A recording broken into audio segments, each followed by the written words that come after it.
अस्सलाम वालेकुम। मेरा नाम हुमैरा शाह है। आज मैं आपको बताऊंगी कि ख़ामोश रहने के कितने फ़ायदे हैं।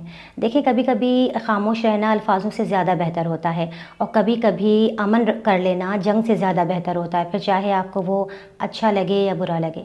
कभी कभी हमारी ज़िंदगी में ऐसी सिचुएशंस आती हैं कि हम खामोश रहकर उसे बहुत अच्छे तरीके से हैंडल कर सकते हैं, मगर हम क्या करते हैं, हम गुस्से की हालत में होते हैं और फिर तमाम मामलों को तहस नहस कर देते हैं।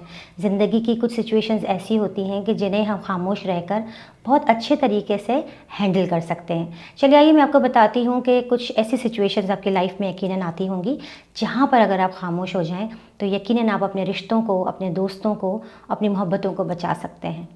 सबसे पहली बात याद रखिएगा कि अगर आप गुस्से की हालत में हैं और आप बहुत नाराज़ हैं और शदीद गुस्से में हैं और गुस्से की आग में जल रहे हैं, तो इस वक्त आप खामोश रहिए। गुस्सा किसी भी मामले का हल नहीं है, गुस्सा किसी भी मसले का हल नहीं है। गुस्से में सिर्फ बिगाड़ ही बिगाड़ है। गुस्सा आपके रिश्तों को ख़राब कर देता है। गुस्सा आपकी ज़बान से गलत अल्फाज की अदायगी का सबब बनता है और इस सिचुएशन में आप अच्छे बुरे की तमीज़ नहीं रखते हैं। तो लिहाजा जब आप गुस्से की हालत में हैं तो खामोश रहें और बाद में जब आपका गुस्सा ठंडा हो जाए तो इस सिचुएशन को देखें, सोचें, उस पर वर्कआउट करें और देखें कि क्या बेहतरीन आप उसका हल निकाल सकते हैं।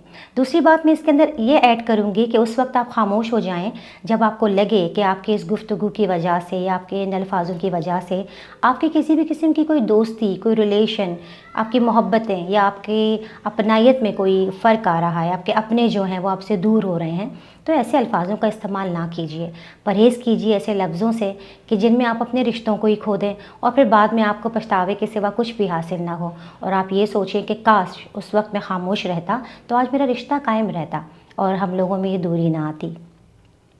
तीसरी बात मैं ये ऐड करना चाहूँगी कि जो कि बहुत इम्पॉर्टेंट है कि प्लीज़ खामोश हो जाएं। ऐसे मामलात में, ऐसे टॉपिक पर हरगिज़ बात ना करें जिसके बारे में आपको किसी किस्म की कोई इन्फॉर्मेशन नहीं है।